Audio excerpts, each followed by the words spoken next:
Number 3. What has life taught you about love? Oh, wow. Oh, jeez, I love these questions. It's another powerful one. Wow. I'd actually love to have this chat with my kids.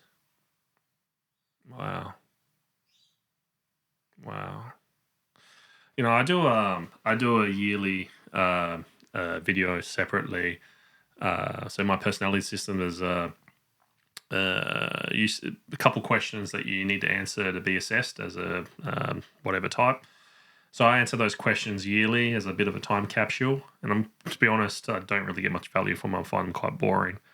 I'd happily replace them with these questions. I'm really be curious to see how my perspective shifts over time. Yeah, no, but I think that'd be very powerful, especially with these kind of questions. Because these answers won't be static, as your experiences and emotions, your emotional and physical experiences change through life.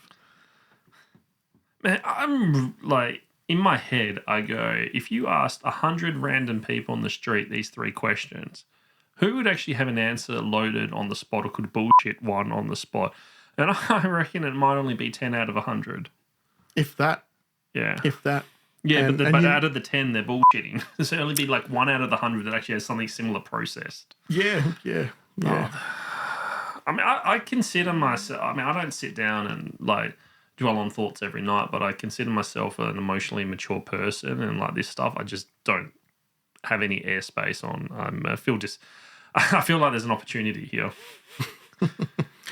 Self-reflection type yeah. opportunity. Well, for me, they're exciting questions. Even though this is meant to be about me asking my dad.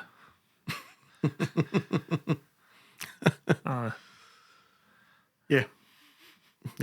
I mean, look, at least we're part of a generation where we can have these conversations with ourselves. That reminds me of Jimmy Carr and joining the Mile High Club himself.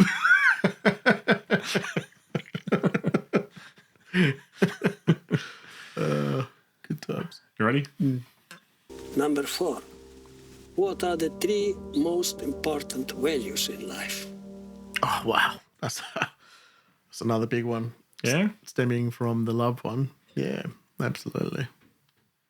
It's an important question. I feel like for this one here, there's a much higher percent of the population that would have something ready to go.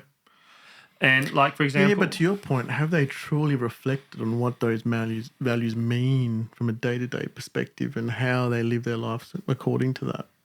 You know?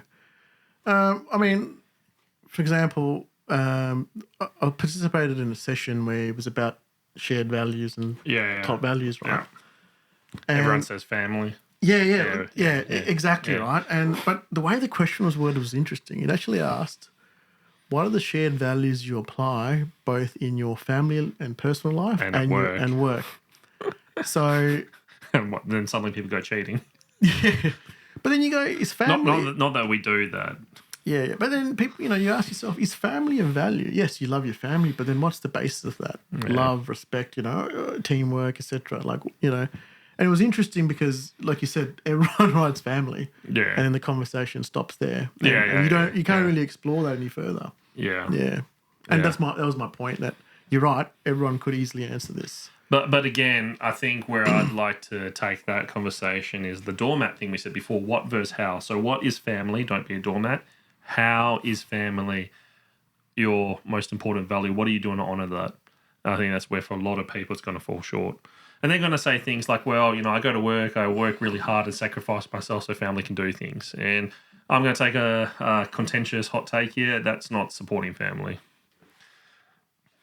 That's an opinion. It's an old school paradigm that you can just stay at work and disconnect yourself from every other facet of family life.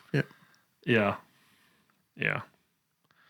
Well, put it like this. I mean, I shared before about my kid getting bullied, and that I'm in a position that my kids are even willing to share that stuff with me. I'm like consciously very proud, humbled. Yeah. No, I wouldn't say proud. Proud's one of the things that we're very conscious about the kids is not telling them the ratio We don't go out of our way to say we're proud. We go out of our way to check, for them to self-validate. And then we'll say it's powerful. we like it as well. I guess the powerful thing, well, the point of pride is that they felt the ability to come and speak to you about something difficult. They felt that you would listen. And that's extremely powerful. Yeah. Extremely powerful, because that's a skill for life. Yeah. Where you're able to communicate your emotions, feelings, and thoughts to someone and you feel safe. Yeah. It's extremely powerful. Yeah. It's almost a value in itself. Oh, well, here we go. 4 out of 4. Heavy hitters. Heavy hitters. All right. Number 5. When was the moment you felt most proud of me? Oh, wow. Oh. Oh, wow. I didn't expect that ending. Oh, That's a heavy hitter. That's such a heavy hitter that I actually feel uncomfortable. Oh, man, I'm tearing up. Wow. I generally feel uncomfortable. Oh, No. man. Glad you're having the reaction, man. Like, that's a very strong question. Very emotionally loaded, that one. Very emotionally loaded. Man, that dramatic pause, man, they got me. Fucking got me. Yeah. Look, I'm glad you can share that with us. It's very important. Yeah. Oh man, that's a great.